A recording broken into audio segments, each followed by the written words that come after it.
got a few issues. And then I got to hit the tie rod with a hammer. We have some friends in here, but believe it or not, this car has never been to Chapel Hill. Where did we go wrong, Matt? Why do we have problems? Hello and welcome to Gearhead 704. I'm Matt, and guys, we're kind of back to some videos on TarheelFox. Now, we've had a lot of car review videos. I've enjoyed them, but winter is upon us, and this girl right here, she did a lot of driving last year to a lot of shows with that guy right there. How's it going, Matt? Hey, man. Fox Resto, by the way. Love the shirt. Thank you. I speak FOXBODY. You guys can get those on the website. But anyway, yes, today, TarheelFox. A lot of miles last year, close to 6,000. I kept saying 7, but it was more like 6. Got a few issues. One I think I've told you guys about before is we still have a little bit of coolant leak at the water pump and the timing chain cover. That was because we're not getting a great seal. Actually not addressing that today. It's not too bad. I will get to it eventually. But the big thing today is the power steering pump. Now, Matt and I actually changed this not too long ago, but where did we go wrong, Matt? Why do we have problems? We went with the parts store power steering pump. Yes, exactly. We went with the aftermarket part. So by the way, look, yeah. we can see each other. Hey, you're not used to this, are you? No. This is GoPro 10. Hopefully you guys will see the footage and we won't lose it all. But anyway, like we did last time. Yeah. So we did try to replace it. It still has a leak. The leak is actually when it's cold. And I think the reason is, Matt, you were saying maybe this is a hypothesis, but what, like a seal or something was not fully? Yeah, stuff can, expand and contract with heat and cold. So I've seen, sometimes if it's close, whichever way it's going to go, it can improve a little bit in one direction as it gets hot or cold, and then get worse in the other direction. Yeah. So that's always a possibility, with the expansion and contracting, but that's my best area. Other than that, there's just like a nick in the seal or a nick in the metal fitting or something like that, which is also very plausible. This was right before the Fox gathering that we changed that. That's what kind of happened when it sits. It leaks a lot. And I also poured the wrong power steering fluid in it a while back, which that fluid probably got into my rack. We're going to go ahead and replace the whole rack. Now, we don't really have to. Matt, it's something you'd recommend, but it's not required. Is that right? Yeah, I don't see anything like really wrong with your rack right now. It's not leaking. However, you have had contaminants pumped through it.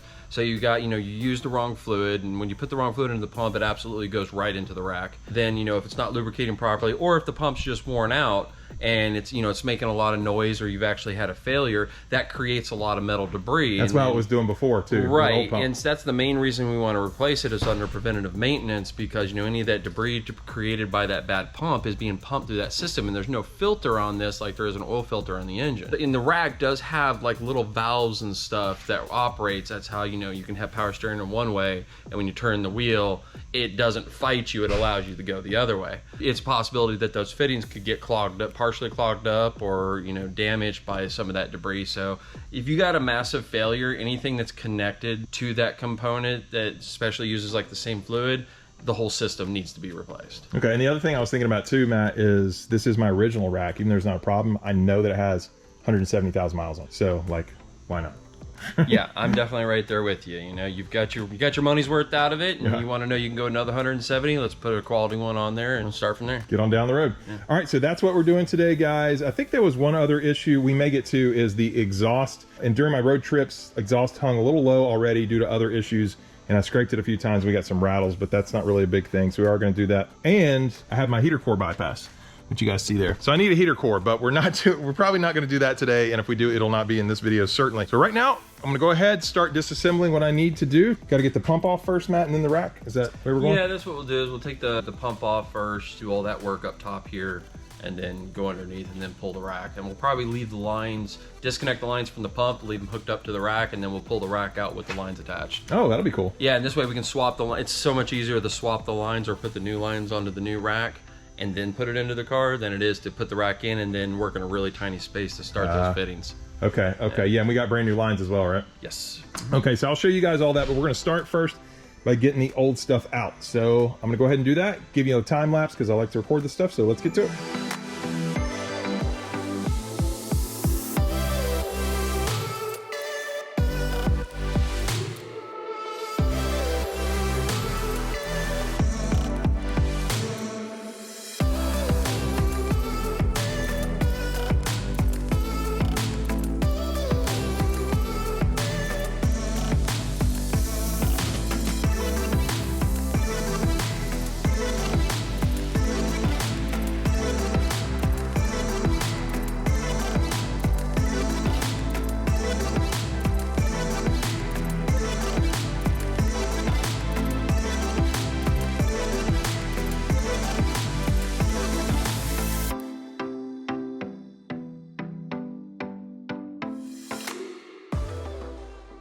Okay, interrupting the time lapse because you guys have not seen this, but I went ahead and I'm taking off the tie rod over here on this side because obviously we're gonna reuse those. I just replaced them not too long ago.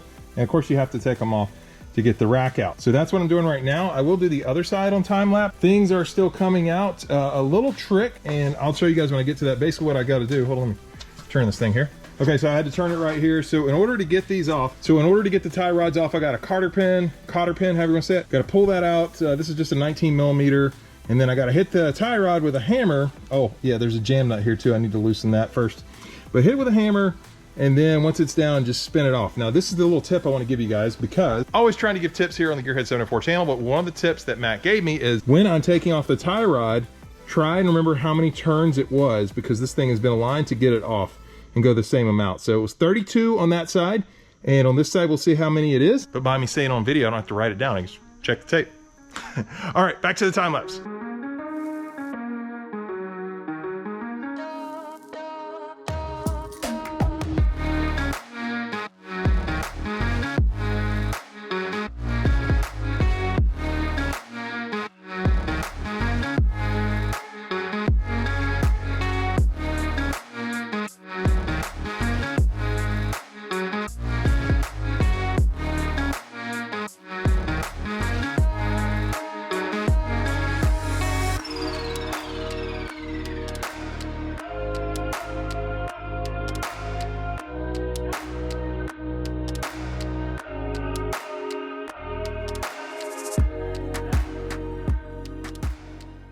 Okay guys, got the rack finally out of the car. Matt was helping me with that, as you saw in the time lapse, and we have a lot of new components, one of them being the new rack right there. But we're gonna show you guys in a minute. There are some things though I guess we want to save, or is that right, Matt? Yeah, there's a few things we need to reuse. Really only two. We got this bracket here that's attached to the power steering hose. The power steering hose is gonna have what's called a ferrule, which is just a metal barrel that's crimped onto the hose. And then this clamp's gonna wrap around that ferrule, which you can kind of see the two pieces there. The bracket spins, and then the ferrule on the hose doesn't. So we'll reuse this, just take that bolt off, kind of pry it open and swap it over to the new hose. We're replacing the high pressure hose. The high pressure hose, if you're doing all this work, number one, you should replace all the hoses anyway to eliminate all the fluids. But if you don't have contamination, if pressure hose is not leaking, you can reuse it and just replace the O-rings. But we are gonna go ahead and replace it because I do believe this is the original hose. And we're concerned about contamination. Exactly, so. We are concerned about contamination. But we are gonna reuse the low pressure return fitting, and this is the fitting that returns the fluid back to the pump to be reused. And we're just gonna unthread that from the rack, remove this hose clamp, throw that bit of hose away. We'll clean this up, put new O-rings on this fitting, and then at that point install the high pressure and the return fittings to the new rack, and then install it into the car. Okay, and why is the reason why on this one we wouldn't replace it, the low pressure? Is it not as likely to get contaminants, or? Okay, so it does get contaminants, but here's the thing about it. It's a metal tube. Rubber can get porous, it can start holding material, it can soak in material and hold it. Steel, which I believe this is steel, not aluminum, this is not really gonna become porous, it's not gonna hold extra stuff. So this we can clean out. We can clean it out, yeah. Right, basically such as big the power difference. steering cooler. That's before we hook everything up, we're gonna remove the two hoses from the power steering cooler, and we're gonna need to flush that out. We're gonna flush that out with probably some carburetor cleaner, and then blow it out really well with air, get it all dried out, make sure there's nothing left in there, and then we're starting from 100% fresh, clean system. Okay, so that makes sense. A lot easier to clean metal versus a rubber hose. Yeah, and real quick, you asked why we wouldn't replace this. There is a replacement available on the market. I have not had good luck with them. I've tried two. Both of them's leaked after I've got it onto the car, even after re-O-ringing it. I've really gotten to the point now that I just put new O-rings on the old fitting, as long as the old fitting's in good shape, you know, doesn't have any creases or holes or anything, and just use that, and I've had really good luck with that with no problem. Okay, good, because I don't want to go ahead and like redo this and then have a problem and have it leak again. Exactly. I've already done that with the one pump already, so. Exactly, we're gonna learn from our mistakes here. There we go. Well, we're gonna grab the new rack and start moving stuff over. Okay, we have the new rack here now, along with some new parts, and of course we also have a lot of rain, so sorry about the noise on that. But anyway, brand new rack, and then we also got a new, this is the max power steering line, is that what you call it, Matt? A high pressure. High pressure, okay. Power steering. We are reusing the low pressure one, as he just covered. Got a brand new Ford pump. This is A1 Cardone rack, right, Matt? Yeah, this is a brand new build. This is not a rebuild, so this is 100% brand new rack. Yeah, and you like this one, you used it a few times and had good luck with it, even though it's aftermarket. Yeah, I haven't had any issues with these, so they've worked really well so far. Keep going until it proves otherwise. Other than that, we're reusing all the parts, and we've got some new O-rings, I guess. So it's just slapping it together. Anything particularly you want to call out here, Matt, we haven't talked about already, or is it pretty simple? The only thing is these typically have two different types of O-rings. So you'll see that it has, these power steering lines usually have a rubber O-ring and they have a Teflon ring as well. And the Teflon ring, which you can see right here, they always need to be replaced. So if you end up reusing a line, like we're gonna be reusing this one, you can see how I have a rubber. The rubber is to seal the line so it can pivot, okay? And then this Teflon is to seal the fitting to the casing. And you can see that Teflon ring there is kind of smashed.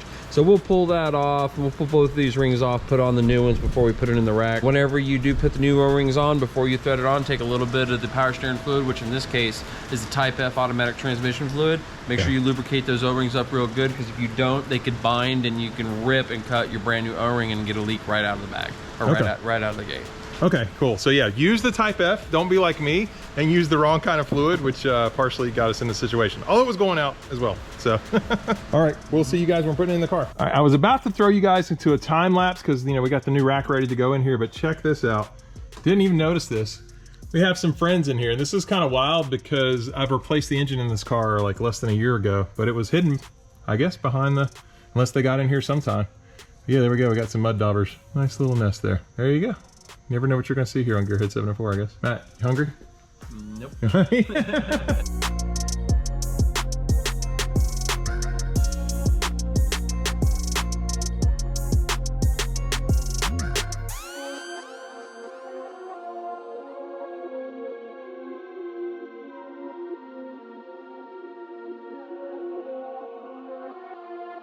Interrupting time lapse because we got to an interesting point. Matt is about to flush out the power steering cooler. Yeah, so the power steering cooler is the one thing that we didn't replace, and that's going to be this component right here. It actually goes up, makes a big loop, comes back around, and that's what feeds these two hoses right here. So one hose comes in from the rack and pinion, goes from the return from here to here, goes through the cooler, comes back out the other end of the cooler through this hose, back up to the pump to be recirculated. Well, since we had contaminated fluid, we know there's contaminants in there. And just like the power return fitting, this is made of steel or aluminum, but probably steel. But you know, it's really not going to hold anything. It can be cleaned out. So we're going to flush it out with a solvent flush, blow it out with air, make sure there's nothing else in there. Whenever we run our new power steering fluid in, hook up the lines, and we're going to fill the system and see how it goes. Okay, and you need safety equipment for this, obviously. Yeah.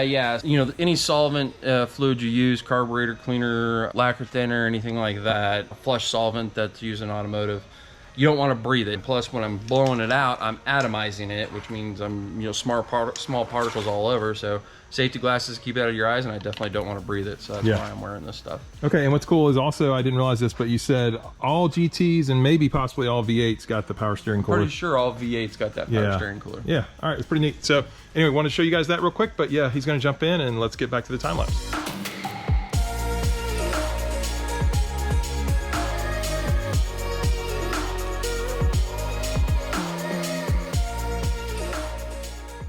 We are making progress, guys. Matt is actually helping me out here, as well as you guys have seen the time lapse, but he has a special tool to help put the power steering pump on. It's actually, I think he said it was a Ford tool. Is that right, Matt? No, this isn't actually a Ford tool, but it's a tool made specifically to install the Ford power steering pump pulleys. Oh, okay. The pump's actually already installed. I'm just, the pulley is an actual press fit, meaning the pulley needs to be forced onto the shaft because the shaft is almost pretty much exactly the same size as the hole in the pulley. It's a very tight fit. So instead of a bolt, instead of a bolt or a nut holding it on, it's what's called a press fit. Can you get these in any auto parts store pretty easy? Pretty much. Okay. New to me, but probably an old tool for you guys. But yeah, moving right along. We're pretty close to getting ready to see if we got a leak. Hopefully we don't, because it's late. As you guys can see, it's dark out and stuff. It does get dark early now, but yeah, I want to be done. I want to go home. I want to be tired. But anyway, I'm gonna stop filming and give Matt a hand here.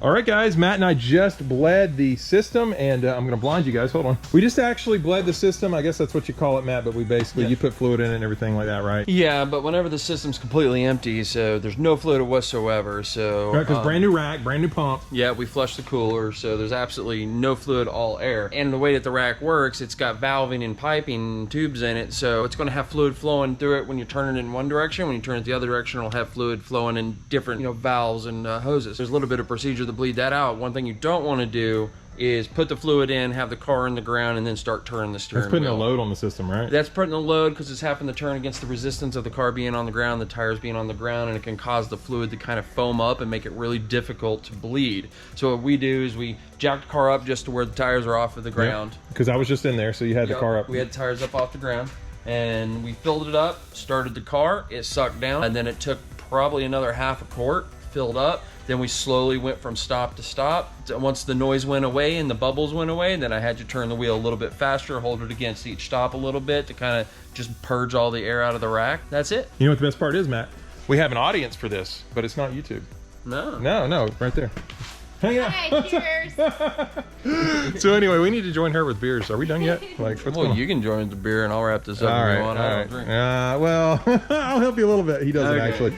So yeah, actually, all we're gonna do now is raise it up and look underneath for leaks, I guess. Yeah, make sure there's no leaks. Make sure everything that we touched is tightened. We didn't lose or forget anything. And torque the wheels down. Yeah, torque the wheels, and as long as everything's tight and we got no leaks, you're ready to hit the road. Okay. Well, guys, we're gonna do that real quick, and I'll let you know how it goes. All right, there you go, guys. She is back on the ground right here, as you can see, and everything checked out. No leaks, power steering good. So I should be able to, I didn't tell you guys this. The whole reason we moved this to the head of the line is because, obviously, this TarheelFox, I'm a Tar Heel fan, and in January, I take all my kids to a game, and I have 4 kids. I'll take them all to a basketball game, but believe it or not, this car has never been to Chapel Hill. It never has. Always had a problem. This year I didn't go because the whole COVID thing, but so this will be the first time. And I told my oldest daughter, and she was like super excited. She's like, "We're gonna drive Tar Heel there?" I was like, "Yeah, we're gonna make it." So if you can imagine driving this car around in Chapel Hill, well, you know what? You don't have to imagine it, because maybe I'll do a video on it and you can see. So anyway, that's gonna do it for this one. Hope you guys enjoyed the video. If you did, please hit the like button. If you're stopping in for the first time and you want to see me drive it around Chapel Hill, please subscribe. Big thanks to Matt and team here at Fox Resto for helping me out today. Check them out. They also work on the customer cars as well. In case you didn't know, well, most of them are out of here, but trust me, this is one, and then there's like a million out there. And that's gonna do it. See you here next time on Gearhead 704.